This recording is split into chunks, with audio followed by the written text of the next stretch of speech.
Nongeye kubasuhuza no kubaha ikaze kuri channel yacu.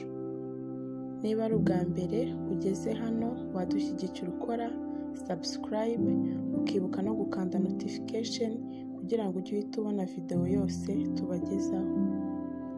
Uyu munsi tugiye kureba imirongo yo muri Bibiliya ivuga kwizera. Biroroshye kwizera Imana mu gihe ubona ibintu byose biri kugenda neza mu buzima. Ariko iyo hari ibitagenda neza biba bigoye kugumana ukwizera, ndetse hari abantu bamwe bashobora gucika intege. Bibiliya iratubwira ngo kwizera ni ukumenya rwose ibyiringirwa udashidikanya ko bitazaba, kandi niko kuduhamiriza ko ibyo tutareba ari ukuri. Muri iyi video tugiye kureba imirongo yo muri Bibiliya yakomeza kwizera kwawe, no mu bihe bigoye no mu bihe bikomeye ugakomeza kwizera Imana, ugakomeza kuyihanga amaso. Abakorinto ba kabiri ibice 5 umurongo wa 7. Kuko tuba tugenda tuyoborwa no kwizera, tutayoborwa n'ibyo tureba. Habakuki ibice 2 umurongo wa 4b. Ariko umukiranutsi azabeshwaho no kwizera kwe. Zaburi 37:25. Nari umusore none ndashaje, ariko sinari nabona umukiranutsi aretswe cyangwa urubyaro rwe rusabiriza ibyo kurya. Kubara 23:19. Imana si umuntu ngo ibeshye, kandi Imana si umwana w'umuntu ngo yicuze. Ibyo yavuze no gukora ntizabikora, ibyo yavuze mu kanwa kayo no gusohoza ntizabisohoza. Abaheburayo 11:1-3. Kwizera ni ukumenya rwose ibyiringirwa udashidikanya ko bitazaba, kandi niko kuduhamiriza ibyo tutareba ko ari iby'ukuri. Icyatumye abakera bahamywa neza ni uko bari bagufite. Kwizera niko kutumenyesha yuko isi yaremwe n'ijambo ry'Imana, nicyo cyatumye ibiboneka bitaremwa mu bigaragara. Abaheburayo 11:6. Ariko utizera ntibishoboka ko ayinezeza, kuko uwegera Imana akwiriye kwizera yuko iriho, ikagororera abayishaka. Abaheburayo ibice 10:36-39. Kuko mukwiriye kwihangana kugira ngo nimumara gukora ibyo Imana ishaka, muzahabwe ibyasezeranijwe. Haracyasigaye igihe kigufi cyane, kandi uzaza ntazatinda. Ariko umukiranutsi wanjye azabeshwaho no kwizera. Nyamara nasubira inyuma, umutima wanjye ntuzamwishimira. Ariko twebweho ntidufite gusubira inyuma ngo turimbuke, ahubwo dufite kwizera kugira ngo tuzakize ubugingo bwacu. Yakobo igice 1 umurongo wa 2 kugeza ku wa 4. Bene data, mwemere ko ari ibyishimo rwose nimugubwa gitumo n'ibibagerageza bitari bimwe. Mumenye yuko kugeragezwa ko kwizera kwanyu gutera kwihangana. Ariko mureke kwihangana gusohoza umurimo wako, mubone gutungana rwose mushyitse mutabuzeho na gato. Yakobo igice 1 umurongo wa 6. Ariko rero asabe yizeye, ari ntacyo ashidikanya, kuko ushidikanya ameze nk'umuraba wo mu nyanja ujyanwa n'umuyaga ushushubikanywa. Yakobo igice 1 umurongo wa 12. Hahirwa umuntu wihanganira ibimugerageza, kuko namara kwemerwa azahabwa ikamba ry'ubugingo, iry'Imana yasezeranije abayikunda. Mariko 9:23. Yesu aramubwira ati, uvuze ngo niba mbishobora? Byose bishobokera uwizeye. Mariko 11:23. Ndababwira ukuri yuko umuntu wese wabwira uyu musozi ati, shinguka utabwe mu nyanja, ntashidikanye mu mutima we, yizeye yuko icyo avuze gikorwa, yakibona. Luka 18:27. Arabasubiza ati, ibidashobokera abantu bishobokera Imana. Luka igice 1 umurongo wa 37. Kuko ari nta jambo Imana ivuga ngo rihere. Yesaya 26 umurongo wa 3. Ugushikamijeho umutima uzamurinda ab'amahoro masa, kuko akwiringiye. Yesaya 41 umurongo w'10. Ntutinye kuko ndi kumwe nawe, ntukihebe kuko ndi Imana yawe. Nzajya ngukomeza, ni koko nzajya ngutabara, kandi nzajya nkuramiza ukuboko kw'iburyo ariko gukiranuka kwanjye. Imigani 3 umurongo wa 5 n'uwa 6. Wiringire Uwiteka n'umutima wawe wose, we kwishingikiriza ku buhanga bwawe.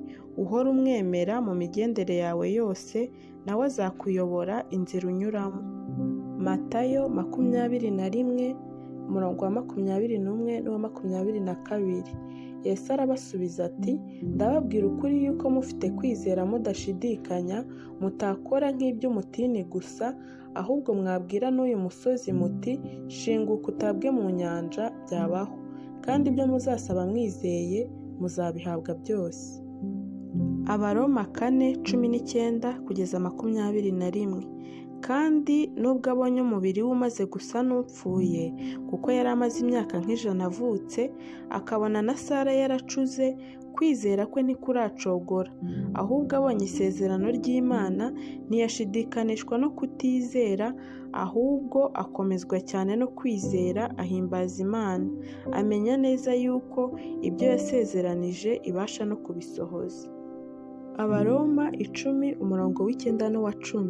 Niwatuza akanwa kawe yuko Yesu ari umwami, ukizera mu mutima wawe yuko Imana yamuzuye, uzakizwa. Kuko umutima ari wo umuntu yizeza, akabarwaho gukiranuka, kandi akanwa akaba ariko yatuza agakizwa. Abaroma 10:17. Dore kwizera guheshwa no kumva, no kumva kukazanwa n'ijambo rya Kristo. Yohana 14 umurongo wa 1. Ntimuhagarike imitima yanyu, mwizere Imana, nanjye munyizere. Abefeso 6 umurongo wa 16. Kandi ikigeretse kuri byose, mutware kwizera nk'ingabo, ariko muzashobora kuzimisha imyambi ya wa mubi yose yaka umuriro. Yosuwa 1:9. Mbese si njye ubigutegetse? Nuko komera ushikame, ntutinye, kandi ntukuke umutima, kuko Uwiteka Imana yawe iri kumwe nawe aho uzajya hose. Gutegeka kwa 2:31-6. Mukomere mushikame, ntimubatinye, ntimubakukire imitima, kuko Uwiteka Imana yawe ubwayo izakujya imbere, ntizagusiga, ntizaguhana. Yesaya 54:17. Ariko nta ntwaro bacuriye kukurwanya izagira ikigutwara, kandi ururimi rwose ruzaguhagurukira kukuburanya uzarutsinda. Ibyo ni byo murage w'abagaragu b'Uwiteka, kandi uko niko gukiranuka kwabo guturukaho ndi, niko Uwiteka avuga. Petero wa mbere 1 umurongo wa 6 n'uwa 7. Nicyo gituma mwishima, nubwo ahari mukwiriye kumara igihe gito mubabazwa n'ibibagerageza byinshi, kugira ngo kwizera kwanyu kugaragare ko kurusha izahabu igiciro cyinshi, kandi izahabu nubwo ishira igeragereshwa umuriro, kandi kugira ngo kwizera kwanyu kugaragare ko ari ukuri, amaherezo kuzabahesha ishimwe n'ubwiza n'icyubahiro ubwo Yesu Kristo azahishurwa. Petero wa mbere 5:8-9. Mwirinde ibisindisha, mube maso, kuko umurezi wanyu Satani azerera nk'intare yivuga, ashaka uwo aconshomera. Mumurwanye mushikamye, kandi mufite kwizera gukomeye, muzi yuko bene data bari mu isi muhuje imibabaro. Abakorinto ba mbere 2 umurongo wa 5. Kugira ngo kwizera kwanyu kudahagararira ku bwenge bw'abantu, ahubwo mu mbaraga z'Imana.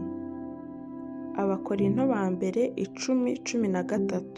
Nta kigeragezo kibasha kubageraho kitari urusange mu bantu, kandi Imana niyo kwizerwa, kuko itazabakundira kugeragezwa ibiruta ibyo mushobora, ahubwo hamwe n'ikibagerageza izabacira akanzu, kugira ngo mubone uko mubasha kucyihanganira.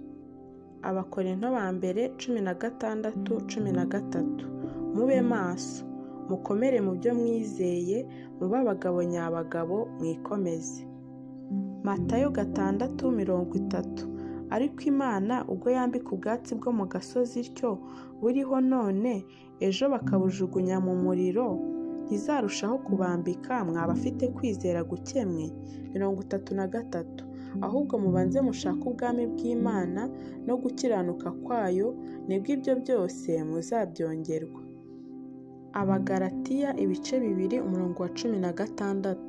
Nyamara tumenye yuko umuntu adatsindishirizwa n'imirimo itegetswe n'amategeko, ahubwo atsindishirizwa no kwizera Yesu Kristo.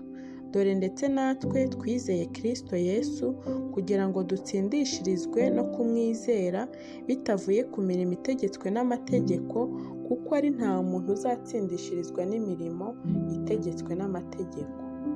Abagalatiya 2:20. Nabambanywe na Kristo ariko ndiho, nyamara si njye uriho, ahubwo ni Kristo uriho muri njye. Ibyo nkora byose nkiriho mu mubiri mbikoreshwa no kwizera Umwana w'Imana wankunze akanyitangira. Abagalatiya 5:5. Naho twebwe kubw'umwuka dutegereje kuzakiranuka, twiringiye ko tuzabiheshwa no kwizera. Yohana 3:16. Kuko Imana yakunze abari mu isi cyane, byatumye itanga umwana wayo w'ikinege, kugira ngo umwizera wese atarimbuka, ahubwo ahabwe ubugingo buhoraho. Yohana 7:38. Unyizera, imigezi y'amazi y'ubugingo izatemba iva mu nda ye, nk'uko ibyanditswe bivuga. Yohana 11:25 na 26. Yesu aramubwira ati, ni njye kuzuka n'ubugingo. Unyizera naho yaba yarapfuye azabaho, kandi umuntu wese ukiriho unyizera ntazapfa iteka ryose. Mbese wizeye ibyo? Yohana 11:40. Yesu aramubwira ati, sinakubwiye nti niwizera uri bubone ubwiza bw'Imana? Yohana 1:5-4-5. Kuko icyabyawe n'Imana cyose kinesha iby'isi, kandi uku niko kunesha kwanesheje iby'isi, ni ukwizera kwacu. Ninde unesha iby'isi keretse uwizera yuko Yesu ari Umwana w'Imana? Timoteyo 2:4-7-8. Narwanye intambara nziza, narangije urugendo, narinze ibyo kwizera. Ibisigaye mbikiwe ikamba ryo gukiranuka, iry'Umwami wacu umucamanza utabera azampa kuri urya munsi. Nyamara si njye jyenyine, ahubwo ni abakunze kuzaboneka kwe bose. Niba wakunze iyi videwo, wibuke gukora like ndetse ukore na share uyisangize n'abandi. Naho ubutaha.